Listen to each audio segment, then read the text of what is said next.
So we got 4 homework problems that are coming due tomorrow, I think it is. So let's have a look. So there's 172. These first 2 of them have to do with temperature, and then the second 2 have to do with axial loading.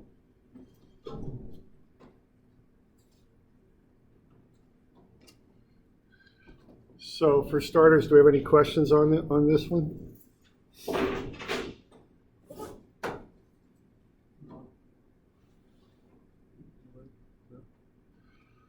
All right. I guess I'd just comment on this one that I look at these temperature things a certain way. I think of the final temperature as being kind of the initial conditions, so to speak. So what I would do on that is I'd look at how long that bar wants to get. Okay. Now, obviously, there's a ceiling in the way, so it can't get that long. But I think of that as being the initial condition.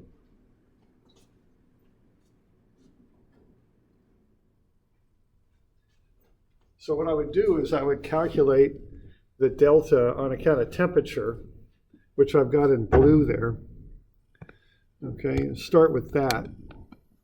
Okay, and then the ceiling is going to push it back. Now the ceiling won't push it back to the original 1.8 meters. It'll push it back to that little, to be the 1.8 meters plus that little gap in there too. All right, so you're going to get a different delta for stress. Okay. So I would start with that delta stress, and then what you've got is that delta is PL over AE. Yeah. When calculating D, to get the value that you had, we had to divide by L, which we ended up using the original length, 1.8 meters. I was wondering why we wouldn't use the full extended up to the ceiling, like 1.815. Yeah, you could. You could use either one, and you're not going to get that much of a difference. The convention on this that I know is to use the original length. I think it might be more correct to use this length. It felt a little counterintuitive because once it hit the ceiling is when that works. Yeah, I agree. I think so. I think theoretically you're correct. I think there is kind of this convention though to use the original length, just because. And the reason for that is a few things. One is that a lot of this stuff is developed for metals, which aren't going to have huge changes. I kind of exaggerate the deltas in this class just so you don't get these minuscule answers. That's one reason. The other reason is that it doesn't really make that much difference because these equations aren't pinpoint exact. They're in the ballpark, so to speak. So I don't think it usually makes that big of a difference. So the convention is usually go with the original one. I do think that, it is worth a little thought though, because what we're seeing is, back in the old days, so to speak, a lot of the materials were metals and wood and concrete and things like that didn't really have much elongation for amount of stress.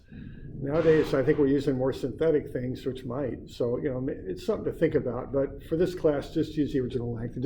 And you're right. I mean, it's not perfectly theoretically correct, but for what we do, I think it's plenty good. Okay. All right. All right. So there we go. So we got delta is PL over AE. If you want to find the load, then you can just solve that equation for the load and use delta AE over L. Once you've got the load, you can divide it by the area and get the stress.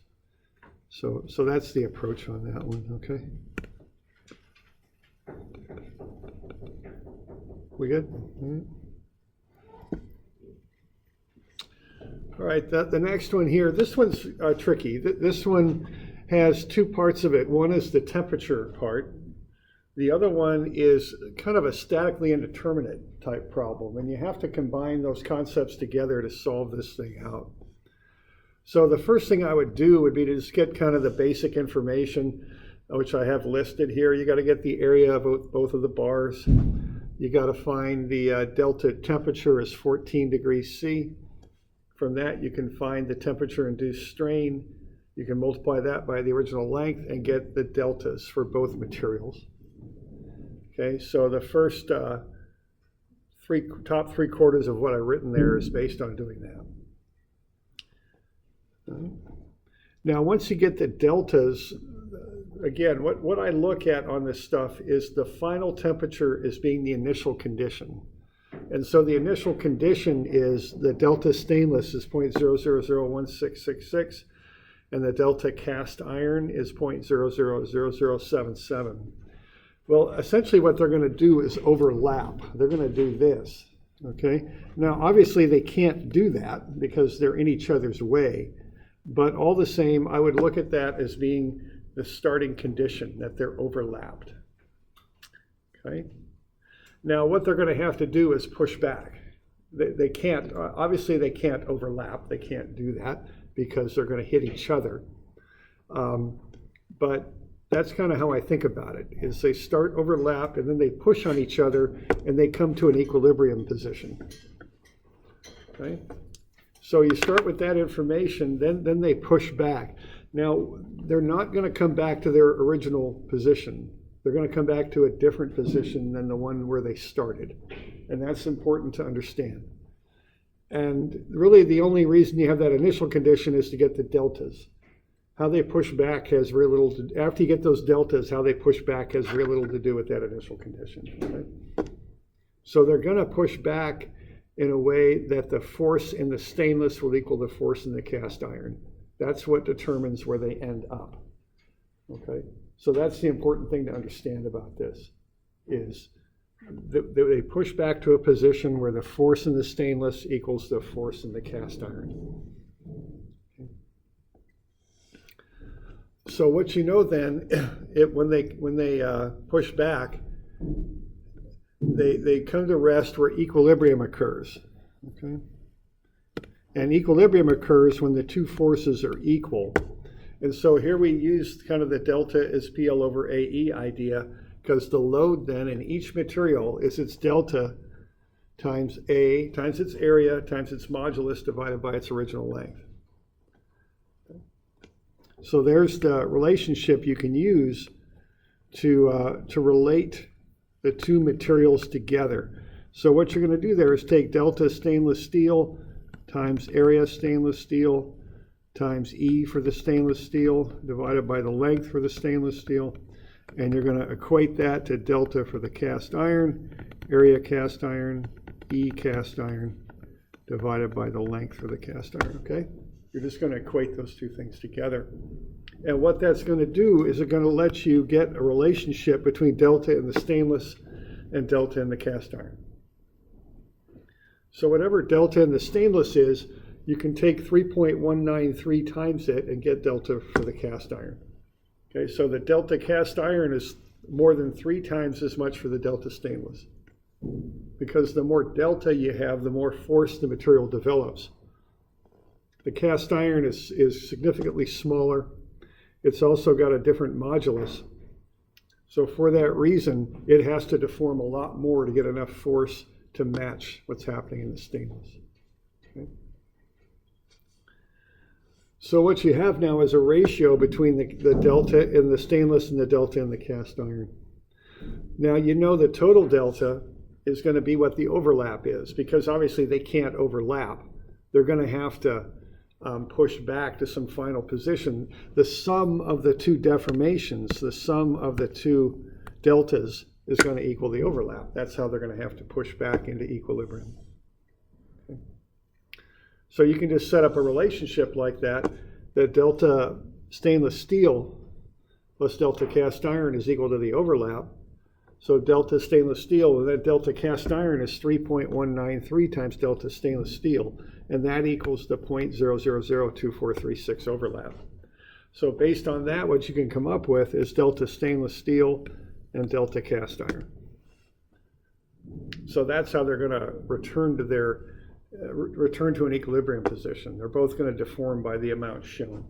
And the sum of those two deformations is the total overlap, which I think of as the initial condition, even though it never really happened in the first place. Okay. All right. All right, so you can go ahead and do that then. So you can get the two deltas. Now, once you have the deltas, you can solve for the forces. Okay. So you have the deltas for the two materials. You can then, delta is PL over AE, the force is delta AE over L. You can solve for the force in the stainless and the force in the cast iron. They're ever so slightly different, but that's just because of rounding differences. So what you would have then would be these bars that are in here like that. So what you have then is how hard they're pushing on each other, 279 kilonewtons. And if that's how hard they're pushing on each other, that's also how hard they're pushing on the wall. And I think the question was actually to come up with these reactions. Well, that'll equal the reactions too, okay? So the walls are going to push on the bars with 279 kilonewtons.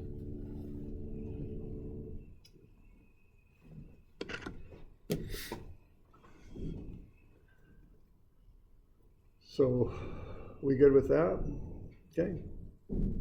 So that one's all about looking at the fact that the forces of the materials on each other are equal, and then you can work your way back into the deltas from that. Okay.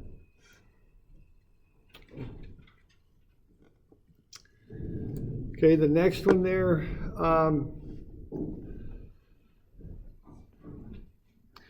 Okay, what you have is we have that force pushing down on that column, and you want to find the stresses on A and B. You also want to find sigma max and tau max for this thing. Now, the one thing on this that I wanted to get across is the idea of the conventions that you use. All right. You have to be aware of a couple of things to really plug everything in properly. The first one is that you have a negative load. It's 6,000. Negative 6,000 is really what it is. You have to put it in that way. That's a compression of 6,000. Okay, so it goes in as negative 6,000. The other thing on this is there's, let's see, there are the equations that you're going to use for these. And the equations are sigma is P cosine squared theta divided by A, and then tau is minus P over 2A times the sine of 2 theta, okay? So we've got what P is, that's easy enough, but you also need to define theta, okay?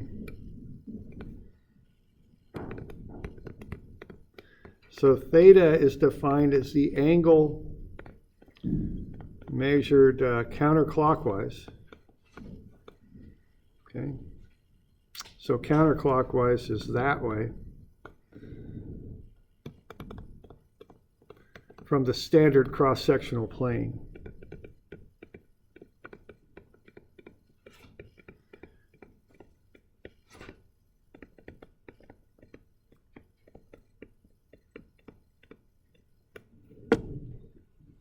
Okay. So that's the basic definition of theta. Okay. So so theta is not equal to 26 degrees. Okay. Something like that, and what's the sign on it too? Okay. Because when you measure from the standard cross-sectional plane to AB, which direction are you going? That's clockwise, so that's a negative angle, okay? So all these things we want to pay a little bit of attention to. On this one, a lot of those negative signs will kind of come out in the wash, so to speak. But all the same, I'll be looking at what you put into the formula, because that's, I want to be sure you're setting these up in the right way. There's like multiple angles that would give the same value, but yeah. I'm like having trouble figuring out which one to use. Yeah, there's a lot of different things going on here. The other last thing is that you've got the negative in the formula right there too on shear, so that goes in too. So you have to consider all those things, okay? And this will become more important when we do the biaxial stuff too, which we'll see here in a little bit. Okay. So we good on that? Okay. All right.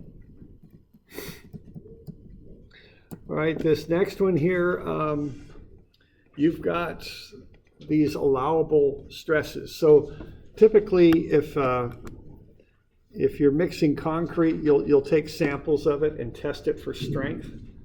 If you buy a certain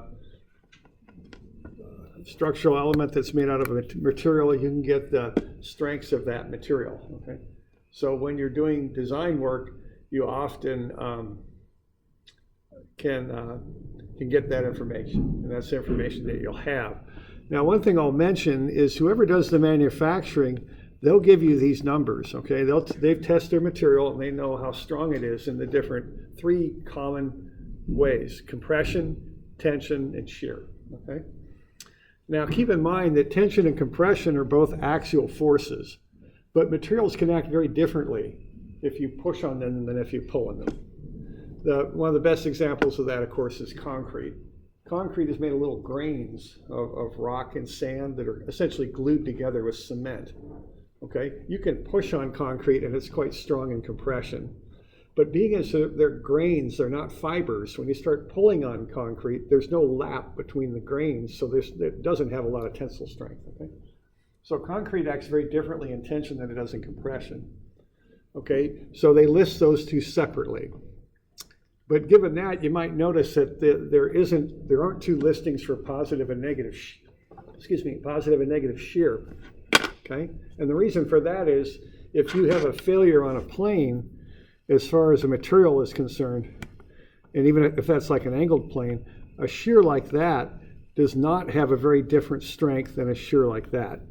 The material doesn't really, materials don't care about things, obviously, but I was saying it doesn't care which direction the shear goes. It's not as critical as the difference between tension and compression. Okay, so that's why there's 3 listings there. So typically you'll look at tensile strength, compressive strength, and shear strength for a material. Okay, now keep in mind that the manufacturer has no idea what you're going to do with their material. They just test it and tell you what it'll do. Okay, all right. So on this one, and actually I should probably go back to this one because there was another little part to this, wasn't there? Find them. So to finish this up, we got tau max and sigma max for this one. I've kind of forgot to do that. What's sigma max for an axially loaded bar? Yeah, it'll be at the 0 angle, and it's just the sigma we've been doing all along. It's just the load divided by the cross-sectional area. Okay, that's all there is to it. Now the tau max is plus or minus P over 2A, right? Okay. All right. So that's going back to that 181. Now I bring that up because on 183, it's the formula you're going to use here. You're going to use sigma max is P over A, and tau max is P over 2A for this one. Now this is just slightly different because you're given the stresses. Okay, you know the allowable compressive stress. You know the allowable shear stress. You also know the allowable tensile stress. So what you're going to do is plug that in over here. You're going to plug these numbers in down below here. And then you're going to solve for the area. So you're designing this stuff to see how big the column needs to be so those stresses aren't exceeded. So you're going to plug that stuff in and solve for the area. Okay. Now the one thing I'll mention on this is that column will be in compression, right? Because there's a big heavy weight on the top of it. It's going to, now will there be shear in that column?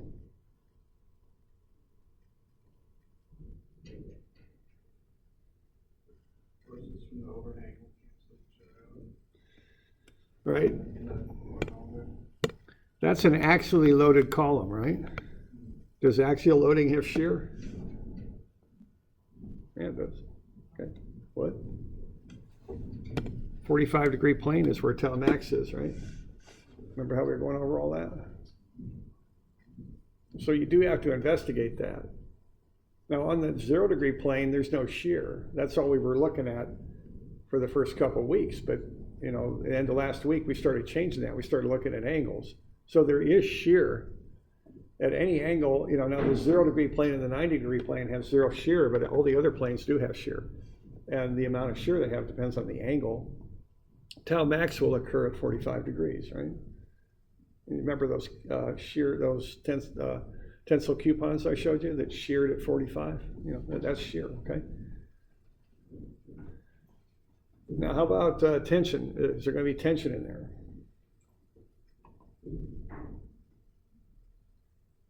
You know, I don't think there is. I mean, you just got a big old column and you got a big weight on the top pushing down on it. I don't see anything stretching that column, pulling it at all. Now, sometimes people say, well, why'd you give us the number? I gave you the number because the manufacturer gave it to me. Right? They don't know what you're going to do with it. They don't care, you know. Okay, so keep that in mind. Sometimes you'll get information that you don't really use. I mean, it doesn't apply to your particular case, even though that information's out there. So I don't think you need to be worrying about the tension, okay? Because it doesn't happen, okay? But I think you do need to worry about the compression and the shear. So what you want to do there is back solve for the area. Pick the bigger of the two. And then when I say the area, what area am I referring to when you solve for A? Yeah. Area of the column that can support. Yeah, right there, okay? So it's a cross-sectional area. So if you want to find the dimensions of the column, what do you do with your area? If it's a square column, which I didn't draw a real good square column there, but how do you get from area to the dimensions? If the area is, it takes square root, yeah. Okay, right? If the area is 100 square inches, the sides are 10 by 10, right? Just take the square root. Now round up, okay? Don't round down when you're doing design work, round up. And take it to the nearest inch.